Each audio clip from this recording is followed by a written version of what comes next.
Hi friends, అందరికీ very very good morning.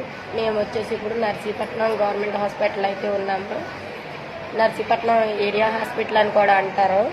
మేము మా ఆరోగ్య పరిస్థితి బాగుంటే మేము హాస్పిటల్ అడ్మిట్ అయితే ఇక్కడ క్లీన్ చేసే వాళ్ళు ఉంటారు కదండి, అదే మా పెట్టి వాళ్ళు క్లీన్ చేసే వాళ్ళు ఉంటారు కదా, వాళ్ళు వచ్చి పేషెంట్లు అయితే చాలా ఇబ్బంది పడుతున్నారు.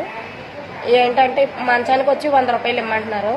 ఇవ్వకపోతే బాగోదు, నచ్చితే ఉండండి లేకపోతే వెళ్ళిపోండి అని చెప్తున్నారు. మంచానికి 100 రూపాయలు చొప్పున ఇమ్మంటున్నారు. ఇక్కడ ఒకసారి చూపిస్తాను చూడండి ఎన్ని బెడ్లు ఉన్నాయో. ఇటు మొత్తం బెడ్లు ఉన్నాయి. ఇందులో మ్యాక్సిమం మేమున్న దగ్గర 9 ఉన్నాయి. అటు సైడ్ 10 ఉంటాయి, అటు సైడ్ 10 ఉంటాయి. మొత్తం మీద 29 బెడ్లో 30 బెడ్లో ఉన్నాయి. వీళ్ళు మంచానికి 100 రూపాయలు చెప్పిన వసూలు చేస్తానంటున్నారు. మా దగ్గర డబ్బులు ఉంటే మేము ఏరియా హాస్పిటల్కి ఎందుకు వస్తాము? డబ్బులు లేకే కదా మేము ఏరియా హాస్పిటల్కి వచ్చేది. గవర్నమెంట్ హాస్పిటల్లో అంతా ఫ్రీ అంటున్నారు.